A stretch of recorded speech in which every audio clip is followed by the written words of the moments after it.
விடுதலை போரில் முத்தமிழ் என்ற தலைப்பில் ஒரு கருத்தரங்கம் நடத்த இருக்கிறோம். விடுதலை போர் நடந்த காலம் ரொம்ப ஒரு முக்கியமான காலம். அதில் எல்லாரும் ஒவ்வொரு வகையில் உதவினார்கள்.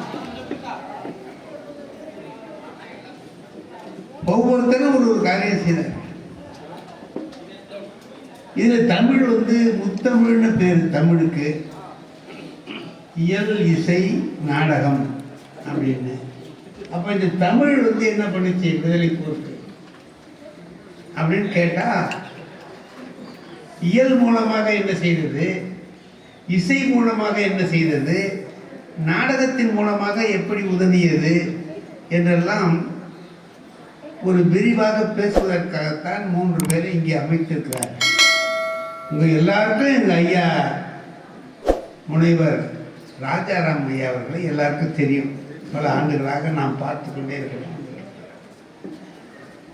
அதே போல நம்முடைய நெல்லை ஜெயந்தா அவர்கள் தமிழ்நாட்டை ஒரு கலக்கு கலக்கிட்டு இருக்காரு. அற்புதமாக பல்வேறு நிகழ்வுகள் அவரால் சொல்ல முடியும். அவர் சினிமாவிலையும் இருக்கிறார், இலக்கிய உலகத்திலையும் இருக்கிறார். இந்த செய்திகளையும் சொல்ல முடியும் அவரால், அந்த செய்திகளையும் சொல்ல முடியும், எல்லாத்தையும் சேர்த்து சொல்ல முடியும். அவர்களே இன்றைக்கு கலந்து கொள்கிறார்கள். நாம் எப்போவுமே நம்முடைய திருவள்ளுவர் விழாவை நம்முடைய அண்ணன் நாவுக்கரசர் இல்லாமல் நடத்தினதே இல்லை.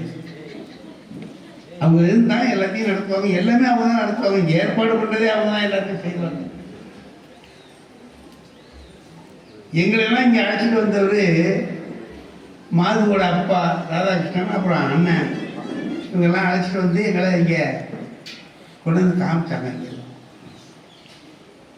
அண்ணன் அவர்களோட சேர்த்து நான் இங்கே வருவோம். அப்படியெல்லாம் வந்து இந்த விழா சிறப்பாக நடப்பதற்கு எல்லா வகையிலையும் உதவிய அண்ணன் நாவுக்கரசர் அவர்கள் இப்போ நம்முடைய உடம்பால இல்லை, மற்றபடி அவர்கள் நம்மோடையே இருக்கிறார்கள்.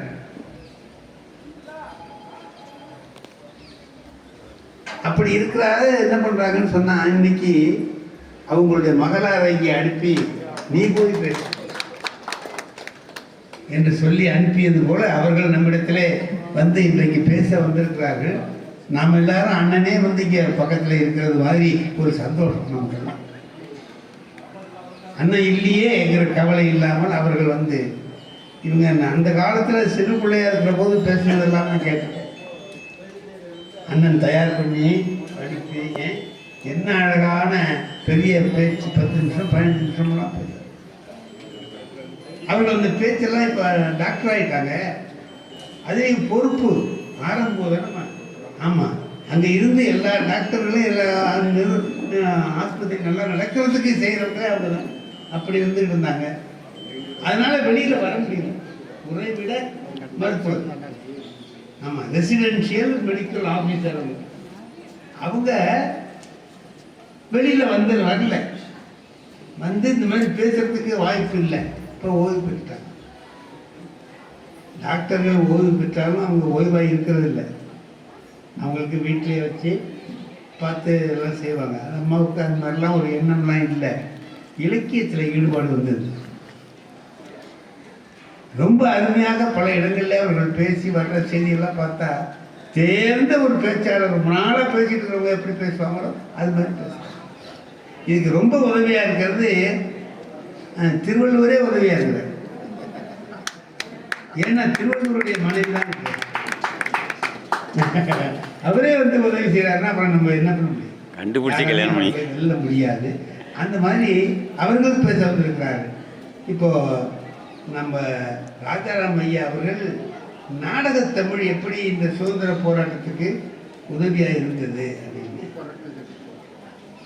அம்மா அவர்கள் சித்ரா வள்ளுவன் அவர்கள் இயற்றமிழ் எப்படி இந்த சுதந்திர போராட்டத்துக்கு உதவியாக இருந்தது, நெல்லை ஜெயந்தா அவர்கள் இசைத்தமிழ் எப்படி.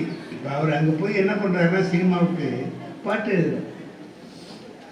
பாட்டுனா என்ன, வாலியோட இடத்த இப்போ அவர் நிறைவு செய்துட்டு இருக்கிறார். வாலி இல்லாத குறையை அவர் தான் நிவர்த்தி செய்து கொண்டிருக்கிறார்.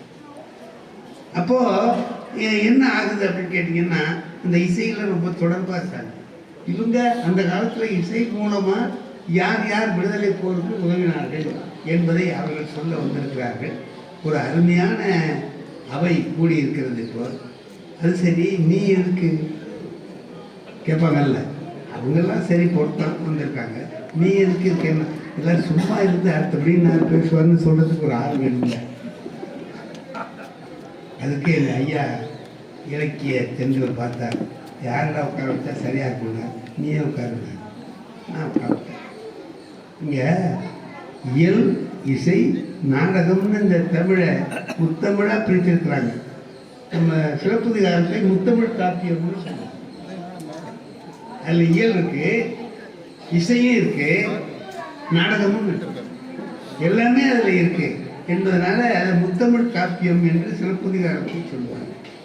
இப்போ நாடகம்ங்கிறது இருக்கு பாருங்க, அது எங்கே பார்த்தாலும் நடக்கும். இப்போ ஒரு நீதிபதி ஒரு கேஸ் நடக்குது. கேஸ் நடக்கிற போது அந்த வக்கீல் என்ன பண்ணுறாரு, சாட்சி கூண்டில் நிற்கிறவர்கிட்ட கேட்குறாரு, ஓ நீ அந்த ஆள்கிட்ட பணம் வாங்கி தானே வந்து கேட்குற. யார்கிட்ட? உன் கட்சிக்காரன்கிட்ட பணம் வாங்கி தானே சாட்சி சொல்ல வந்து கேட்கறதுக்காக. ஓ நீ பணம் வாங்கிட்டு தானே வந்திருக்கிற. அவன் ஒன்றும் சொல்ல, பேசாமல் நிற்கிறான். யாரையோ கேட்குற மாதிரி அவன் நினச்சிக்கிட்டு பேசாமல் நிற்கிறான். மறுபடியும் கேட்டார் வக்கீல், நீ பணம் வாங்கிட்டு தானே வந்திருக்கிற. நான் பாட்டு இருந்தேன். மூணாவது தடவை கேட்டார், ஜட்ஜிக்கு கோவம். வக்கீல் கேட்குறாருல, நீ சும்மா நின்று கேட்குற சொல்லியா. அப்போதான் சாட்சி வக்கீலை பார்த்து கேட்குறான், ஐயா என்னதான் கேட்டீங்களா நீங்க, நீதிபதியை கேட்குறீங்களா?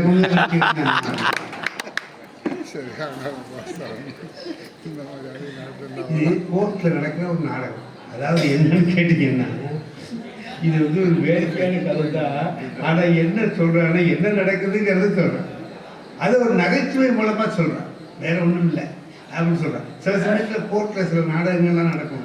நாடகத்திலேயே ரொம்ப பெரியவர் அந்த காலத்தில், மைக்கெல்லாம் இல்லாத காலத்தில்.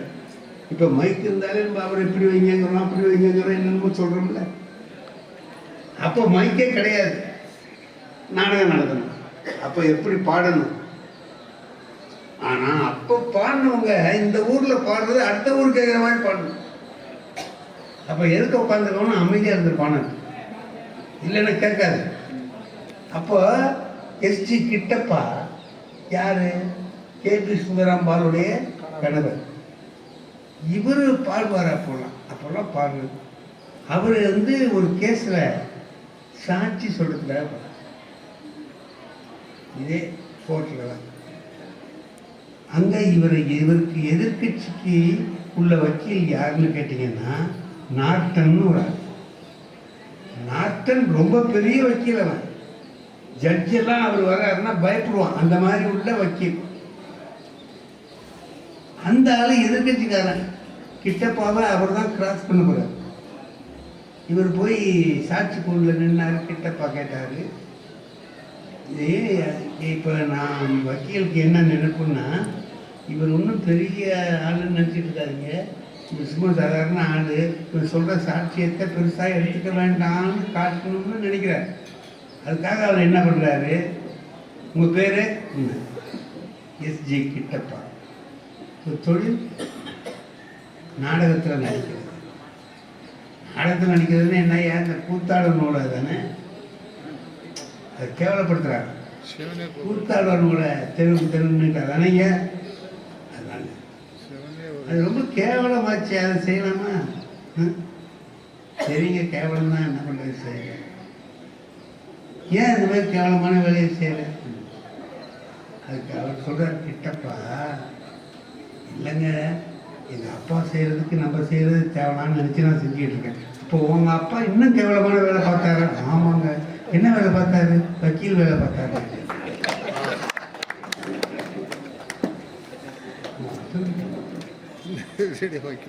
நாட்டனை எதிர்த்து இப்படி ஒரு சாட்சியம் சொன்னது எவனுமே கிடையாது.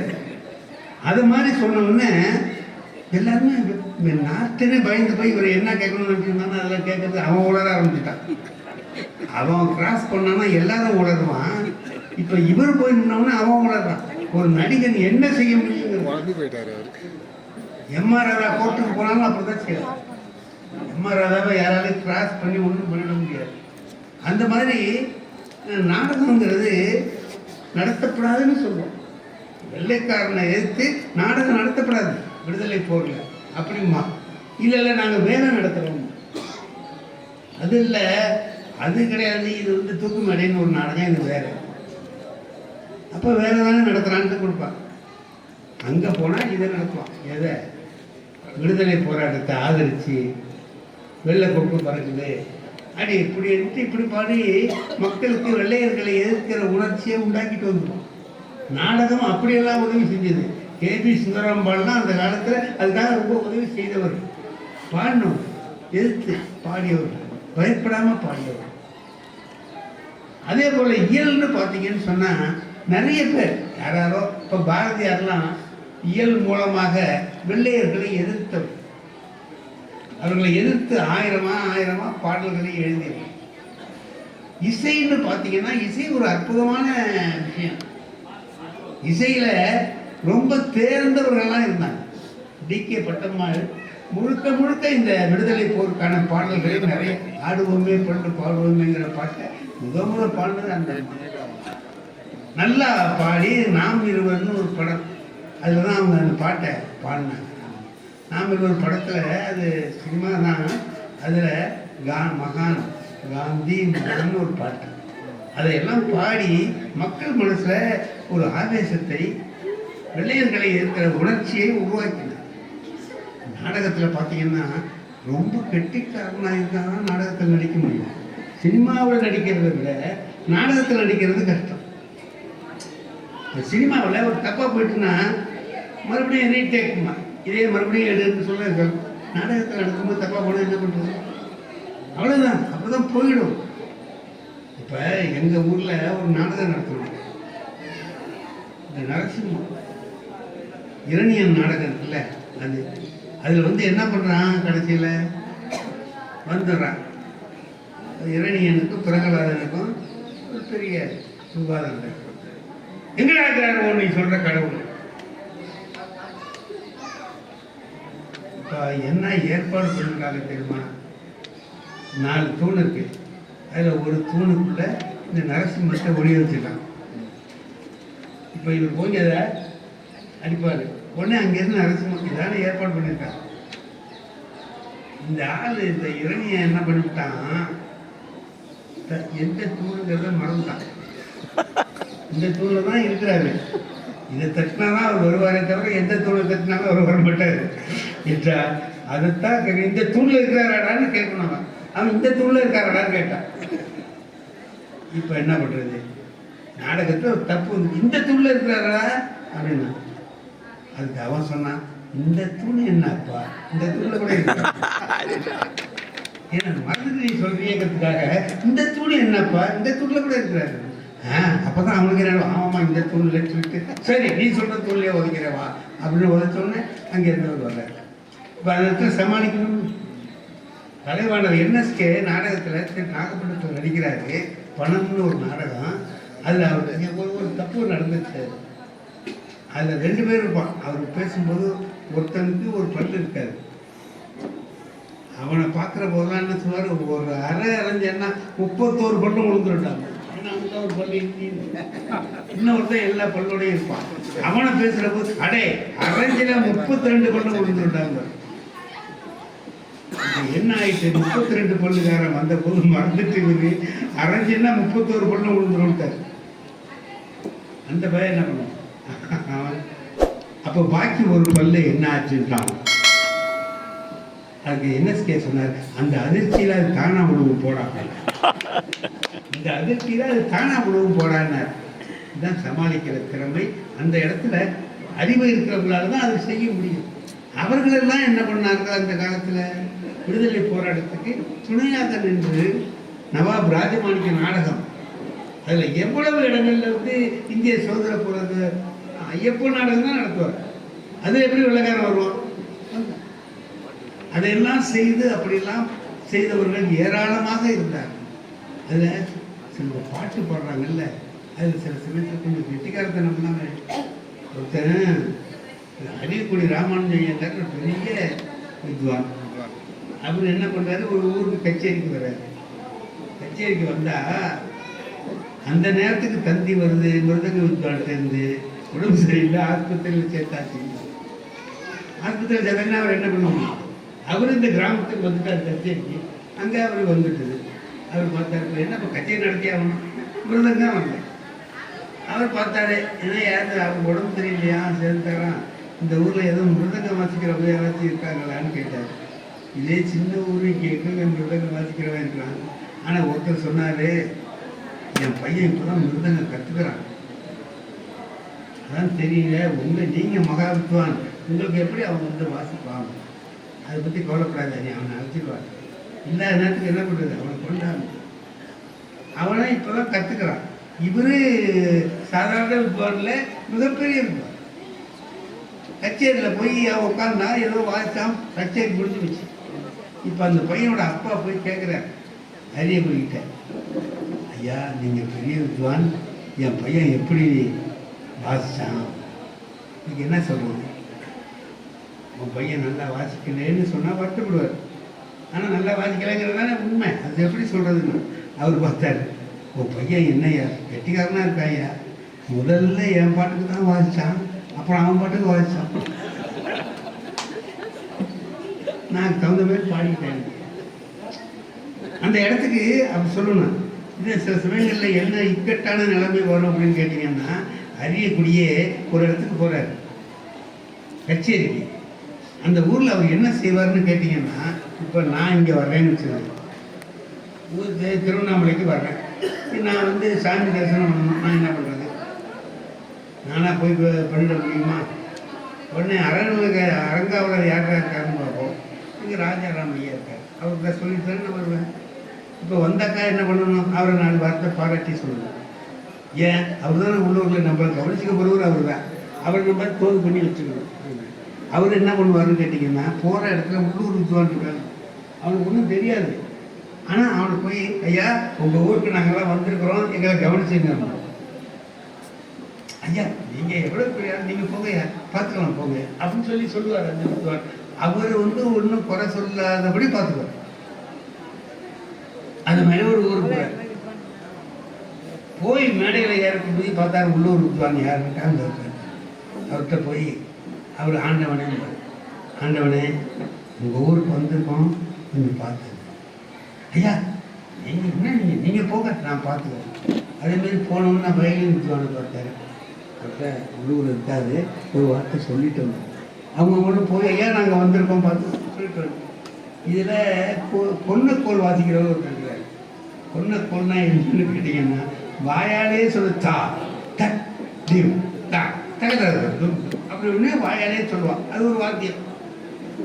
பொன்னக்கோள் வாசிக்கிறதுல அந்த காலத்தில் பெரிய மேதை பத்திரியா பிள்ளை, மன்னார்குடி பத்திரியா பிள்ளைன்னா பெரியார். அதனால் அவர் என்ன செய்வார், அதே அப்படின்னா அவரை முதல் சீட்டு அவர் கொடுப்பார். மிருதனத்துக்கு முந்தி அவருக்கு வந்திருப்பார், பத்திரியா பிள்ளை உட்காந்துருப்பார். இப்போ எல்லாரும் போய் அவர்கிட்ட உள்ளூர்கிட்ட சொல்லிட்டு வாங்கன்னா சொல்லிட்டு வந்தார். அப்போ கடைசியாக தான் வர்றாரு பத்திரியா பிள்ளை. வந்து முன்னாடி வந்து உட்காந்துக்கிட்டு இருக்கார். அவர் போகல உள்ளூர் வித்வான்ட்ட. அவர் சொன்னார், அரியக்குடி ஆண்டவனே உள்ளூர் இதை என்கிட்ட இருக்காரு, கொஞ்சம் பார்த்துட்டு வந்துருங்க. இது என்ன பெரிய இவரை போய் பார்க்கணுமாங்கிற மாதிரி இதை உள்ளூர் பார்த்துட்டான். அவர் நம்மகிட்ட வர சொல்கிறாரு, வர மாட்டேங்க, இவனுக்கு வேலை காட்டிடுவோன்னா அவன் முடிவு பண்ணிட்டான். என்ன பண்ணால், யார் கச்சேரி நடத்துகிறாரு, செட்டியார் ஒருத்தர் நடத்துகிறாரு, செட்டியார் அங்கே வாங்க, கச்சேரி பெரிய கச்சேரி வச்சுருக்கீங்க, அதெல்லாம் சரிதான், நல்லது தான். ஆனால் அவங்கள நல்லா பாட விடணும். அதான் இருக்கிற பாடத்தானே குறைங்க என்ன, மேடையில் பாடுறவங்க மட்டும்தான் இருக்கணும். கண்ட ஆளு யாருன்னா அவர் எப்படி பாடுவார்? எங்க கச்சேரிக்காரங்க தானே மேலே இருக்காங்க. யோ எல்லாரும் சரி முந்தி ஒரு ஆள் உட்காந்துட்டானே. ஆமாம் இறக்கியா அவன் போனான். ஐயா கச்சேரிக்கு உள்ளவங்க தான் இருக்கணும். நீங்கள் நானும் கச்சேரிக்கு உள்ளவன் தான். அவங்க கச்சேரிக்கு உள்ளவன் தானாங்க அப்படின்னு. கச்சேரிக்கு உள்ளவன்னு சொல்லிட்டு சில பேர் உட்காந்துருவாங்க. அவன் கச்சேரிக்கு உள்ளவன்னா என்ன செய்ய போகிறான் கேட்டியா? ஆமாம் என்ன நீங்கள் செய்வீங்கன்னா கொண்டக்கோள் வந்து இங்கேருந்து வந்தான். கொண்ட கோலாம் இருக்கட்டும். அவன் சொன்னான்னு கேட்டு வருகே நீ. இந்த மாதிரி வயலின் வாசிக்கிறவர் வயலின் வச்சுருக்காரு, மிருதங்கம் வாசிக்கிறவர் மிருதங்கம் வச்சுருக்காரு. கொண்ட கோல் தான் கோல் இங்க. ஆமாம் கேளியா கொண்ட கோல் இங்க, கோல் எங்க இருக்கேன்னா கோல் இல்லையா வாயால் வாசிக்கிறது, வாயால் வாசிக்கிறதா இவர்கிட்ட சொன்னான். அவர் சொன்னால் வாயால் பாடுறதுக்கு தான் அவர் இருக்காரு, அப்புறம் இவர் என்ன வாயால் செய்ய போகிறாரு அப்படின்னா. அதுக்குள்ளே அதிகப்படி சொன்னார், ஆண்டவனே நான் என்ன சொன்னேன் பார்த்துட்டு வந்திருக்கேன்னு இல்லை, இதுக்கெல்லாம் காரணம் அதான் போங்க. இவருன்னு போனார். உள்ளூர் போய் ஐயா நாங்கள்லாம் வந்திருக்கோம். ஐயா நீங்கள் என்ன எவ்வளவு பெரிய ஆள், நீங்கள் போக கச்சேரி வச்சவரை கூப்பிட்டா என்னமோ செய்கிறேங்கிற பார்ப்போம். சார் எவ்வளவு லாகவமாக போகிற இடங்கள்ல என்னென்னலாம் செய்ய வேண்டியதாக இருக்குது. இப்போ இவங்க இந்த விடுதலை போரில் வந்து ஒரு பாட்டை பாடிப்பாங்க, படக்குன்னு வந்துடுவாங்க. என்ன நான் கொக்கையில் சொன்னேன் ஒன்றையா சொன்னேன் அப்படின்னாக்கா சொல்லி சமாளிக்கணும் அந்த இடத்துல. அப்படியெல்லாம் செய்து இயலாலையும் இசையாலையும் நாடகத்தாலேயும் எவ்வளவோ பேர் இந்த சுதந்திர போராட்டத்துக்கு அந்த எரிகிற தீயில அவர்கள் எண்ணெயை ஊற்றி வளர்த்தார்.